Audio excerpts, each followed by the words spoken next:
So a lady I work with said that I'm funny because I don't say a lot. So...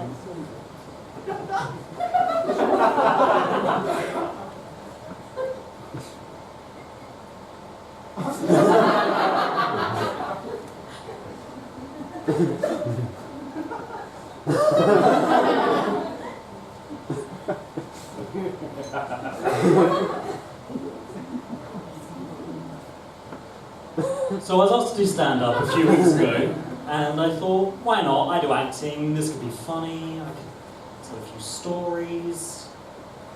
And I realised I don't have any stories. Then I thought of a story, a wonderful, magical story, of beauty, of grace.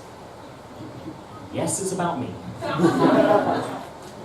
So I hurt my ankle recently. And one thing you learn when you visibly injured yourself is that the only conversation you will have with anybody is about how you visibly injured yourself. So after about 2 weeks, I've grown tired of telling the same story over and over again. But the term is starting and I'm going back, seeing all my old teachers and my fellow learners. And I get into one of my singing lessons, because I do acting and we have those kinds of lessons. And my over-enthusiastic singing teacher comes up to me and she goes, "Oh, Toby, oh, what's happened to your leg?" And I turn around to her and I say, "Well, there was this baby." And the baby was in a pram. And the pram was on fire. And the pram that was on fire, which had the baby inside of it, was in the middle of the road. Meanwhile, a car being driven by a guy I can only describe as the spitting image of Dick Dastardly from the Wacky Races comes racing down the road towards the baby in the pram that's on fire. I, seeing what's happened, has run into the road, picked up the flaming baby and thrown it into a nearby swimming pool, where it is then cuddled by baby otters. However, not all is not fine and dandy, for I am still in the road with Dick flying towards me at a rapid pace. And I turn around and I kick the car, sending it flying through the goalposts and winning the touchdown for the end of the season. But I hurt my foot doing so. And my singing teacher looks at me and she goes, "Is the baby okay?"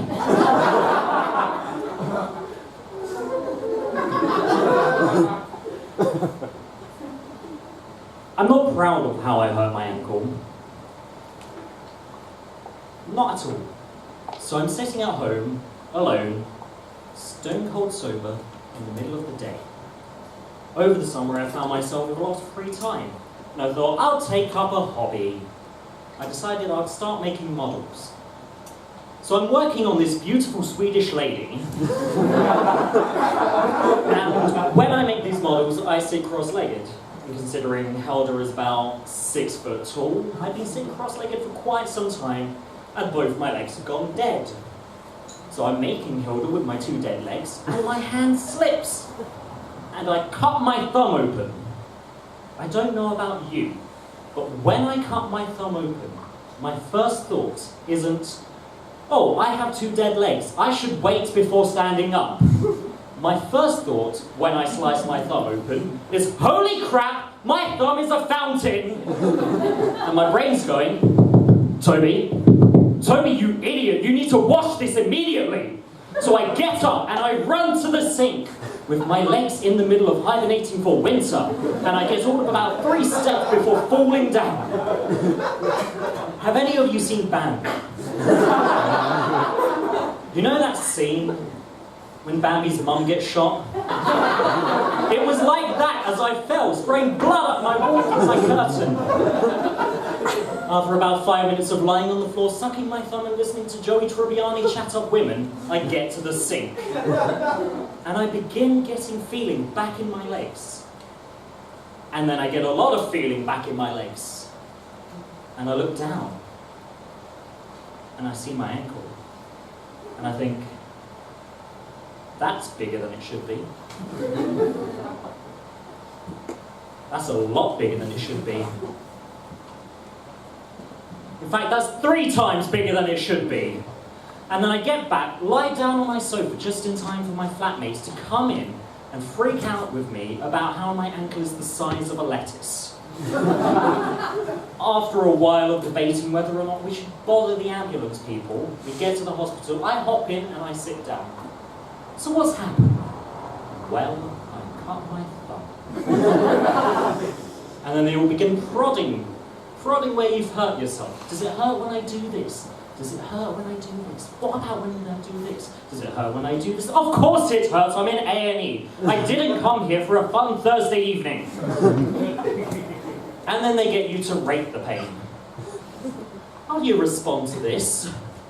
I would give this ankle injury 1 star. I would not recommend it to a friend. It came unexpectedly and the packaging was damaged. So after about 3 hours in A&E and a very awkward x-ray, where I genuinely used the phrase, X-ray me like one of your French girls. I get home, and I don't find my housemates have like lie down chocolate and ice cream for me. I don't find that. I get home, and my house is empty. And I find out, Hilda's only gonna run off with my TV, hasn't she? Thanks. I've been Toby Gibbs. Thank you very much.